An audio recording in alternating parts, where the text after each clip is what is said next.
S Swaminathan जी को भारत का हरित क्रांति का पिता कहा जाता है। उनका जन्म 7 अगस्त 1925 को तमिलनाडु के कुंभकोणम में हुआ था। उन्होंने कृषि विज्ञान में स्नातकोत्तर किया और फिर अमेरिका के कैम्ब्रिज विश्वविद्यालय से पीएचडी की। भारत लौटने के बाद उन्होंने भारतीय कृषि अनुसंधान संस्थान (IRI) में काम किया।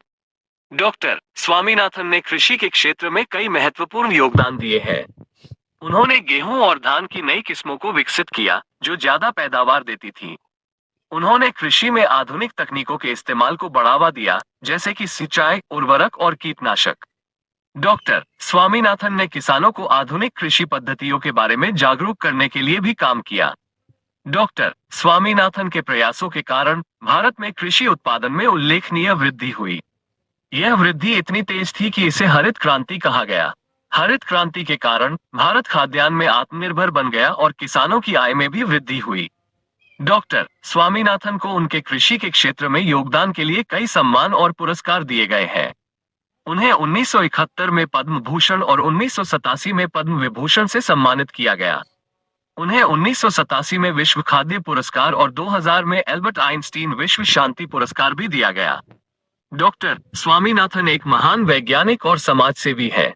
उनके प्रयासों के कारण भारत में कृषि में क्रांतिकारी बदलाव आए हैं और किसानों की जिंदगी बेहतर हुई है। उन्होंने गेहूं और चावल की उच्च उपज वाली किस्मों को विकसित करने में महत्वपूर्ण भूमिका निभाई, जिससे भारत में खाद्य सुरक्षा सुनिश्चित करने में मदद मिली। स्वामीनाथन का जन्म तमिलनाडु के कुंभकोणम में एक किसान परिवार में हुआ था। उन्होंने कृषि विज्ञान में स्नातकोत्तर और डॉक्टरेट की डिग्री प्राप्त की।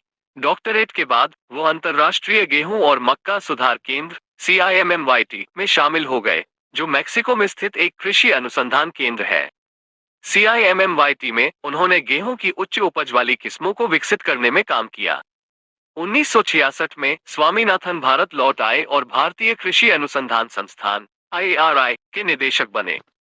IARI में उन्होंने हरित क्रांति की नींव रखी। उन्होंने गेहूं और चावल की उच्च उपज वाली किस्मों को विकसित किया, जो सिंचाई और उर्वरकों के प्रति अधिक प्रतिक्रियाशील थी। उन्होंने कृषि प्रथाओं में सुधार और किसानों को नई तकनीकें सिखाने के लिए भी काम किया।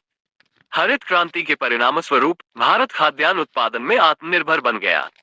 स्वामीनाथन को उनके काम के लिए कई पुरस्कारों से सम्मानित किया गया, जिसमें पद्म विभूषण, भारत का दूसरा सर्वोच्च नागरिक सम्मान, शामिल है। स्वामीनाथन ने कृषि के क्षेत्र में उल्लेखनीय योगदान दिया है। उनके काम ने भारत में खाद्य सुरक्षा सुनिश्चित करने और लाखों लोगों को गरीबी से बाहर निकालने में मदद की है।